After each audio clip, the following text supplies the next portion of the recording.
Hello my friend, I hope you're having a wonderful day. Right now, I'm just enjoying a cup of my instant mushroom coffee and thawing out because I've been spending the last couple of weeks up in the mountains enduring some pretty severe winter storms. I was about to turn into a snowman. I guess a snow woman, because there was feet and feet of snow. Everyone kept asking, hey Hannah, where's your boat? What's the status of your boat? What happened to the boat? Yeah, well, I've been asking myself the same question because usually when there's a bunch of snow up in the mountains, there's a ton of rain down at the coast. So I was a little worried. I wasn't sure if my boat had just sunk. Thankfully, the big boat is afloat. The bilge pumps are working automatically as planned. There's no leaks or flooding.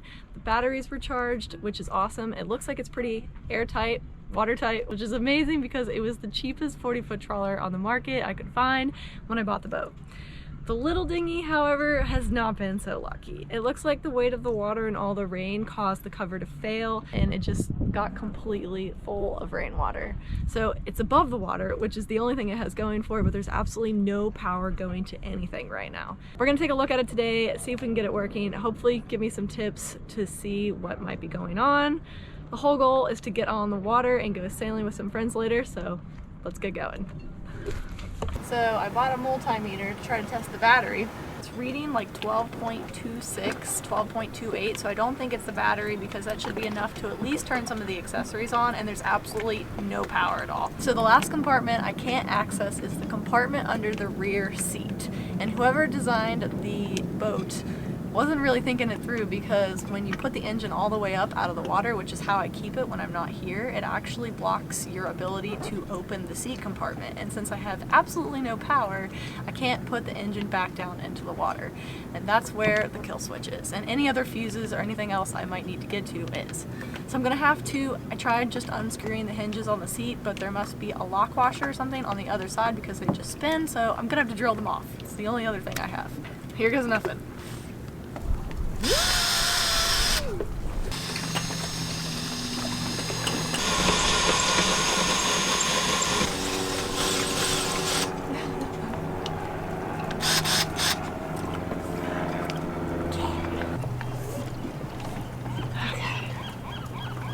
Now that I finally got the seat off, try to get some of this water out of here.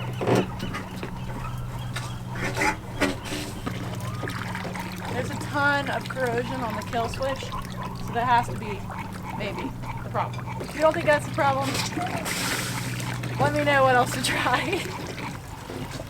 Oh my goodness, there's so much water in here.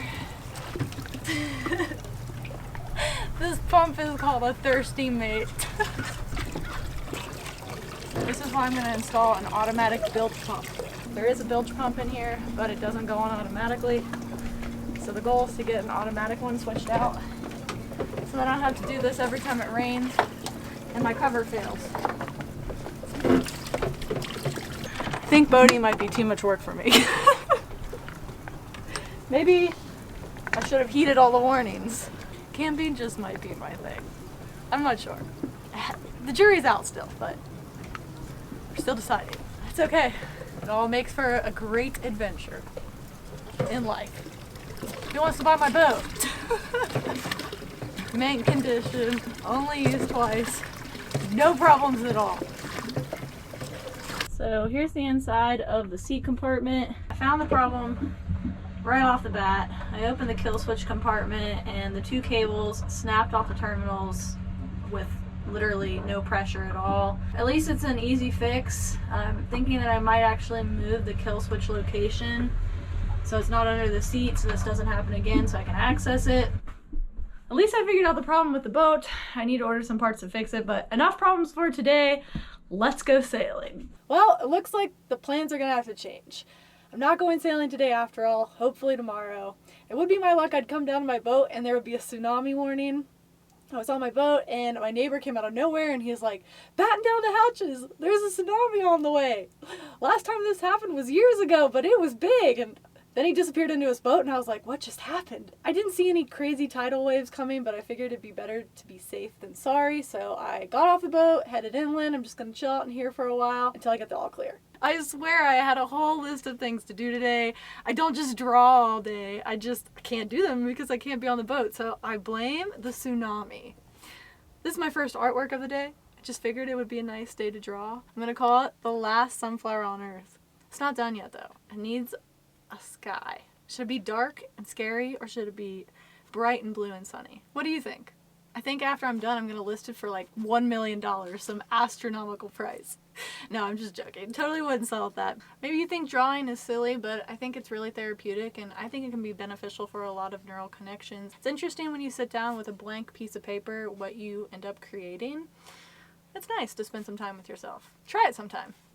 You might surprise yourself. Speaking of art, thanks to today's video sponsor, Masterworks.io. Masterworks has emerged as the only platform taking billionaire art collectors head on and lets you access their exclusive investments. You can now invest in the same art they do by names like Banksy, Monet, and other high-status artists for just a fraction of what they pay to purchase. I'm not a financial advisor. We all know that. And I can't give my opinion on whether or not you should invest in this, but this is something I'm seriously interested in and excited about since I've always wanted to own art as an investment. Up until now, it's not been affordable to me or the average person, aka not a billionaire, to easily invest in popular, high-value blue chip art. According to publicly available data, contemporary art prices outpaced the S&P 500 total return by 174% from 1995 to 2020. And the total wealth held in art is estimated to be worth 1.7 trillion. Deloitte projects it to grow 900 billion by 2026. Masterworks specializes in artwork. They know what they're doing when it comes to buying and selling art. And it's super easy to get started. With just a few clicks, you just visit their website, create an account, browse their artwork, and then you can choose how many shares you want to invest and diversify your portfolio. So, say you invest in a portion of a high-value piece of artwork. Maybe you don't want to wait until they find a buyer for that artwork. Well, no problem. Masterworks offers a secondary market right on their website where you can sell your shares to another member, similar to selling stocks. Experts have been commenting recently on how crazy the stock market has been. Doesn't the saying go, don't put all your eggs into one basket? Well, according to an overwhelming number of wealth managers, diversification is key. So, if you want to take advantage and invest in some fine art, there is a waitlist, but you can skip that waitlist and immediately start investing by clicking my link in the description. It also helps support this channel, so make sure you go check it out. And now, if you don't mind, I'm going to keep drawing until this tsunami has safely passed and I can finally get back to doing some sailing.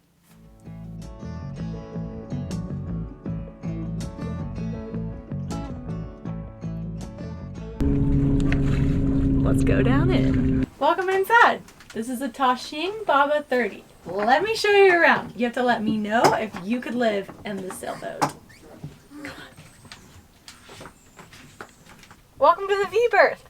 It's nice, spacious, roomy, and comfortable. I can sit up, see, just like that.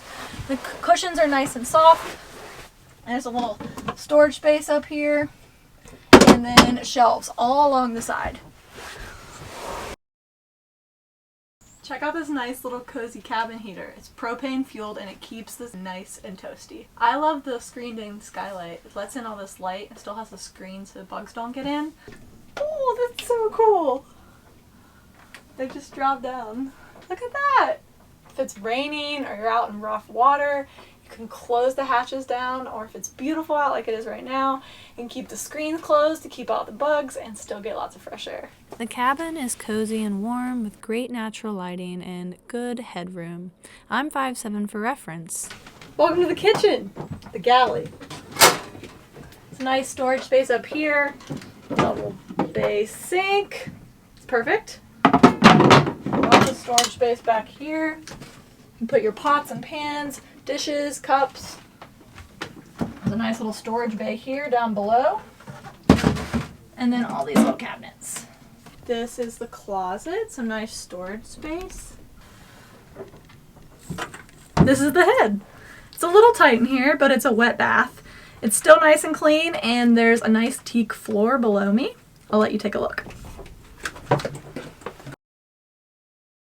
There is also a really nice desk area, as well as an additional storage space that could be used as a small sleeping space for one person.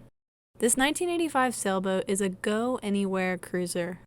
A beautiful sailboat that's small but mighty, With classic lines and a functional design, you can get the cruising capabilities and craftsmanship of a much larger boat all in a 30-foot sailboat. And we're off. Here we go. Sailing away from the marina. Well, that tsunami warning was real. Apparently, an undersea volcano erupted in the South Pacific. Most of the after effects were felt further north, so the next day we were all cleared to go sailing. Thankfully enough, where my boat was, I didn't incur any damage, which is a blessing, just a little higher tide throughout the day. But this definitely serves as a first for me. I've never been alerted to a tsunami before in the past. Have you? It ended up being a beautiful, peaceful day. And the more and more I sail, the more I think that after I fix this boat up that I have and sell it for a profit, I might use it towards a sailboat. What do you prefer, power or sail? I'm not sure I would ever get into racing, but would love to learn how to just cruise with the wind in my hair and in the sails. From what I've learned from my friends, it will definitely take some lessons and some work to get going, but it's certainly possible. Either way, to me, it's a great way to get outside, get some exercise, and enjoy some vitamin D and sunshine. Then we saw this 240-foot super yacht. I can't imagine the cost to power her. She must rack up a credit card bill at the gas pump. It can hold up to 170,000 liters of fuel. And in a ranking of the largest yachts in the world, this is number 239, which means there's 238 that are bigger. Really, who needs a boat that big? I'm still mastering how to navigate these small boats. As we return to the marina, I still cross my lucky stars to be back safely on dry land. Nope, no Robinson Crusoe adventure for today. But until next time, my friend, thanks so much for watching, and I'm signing off.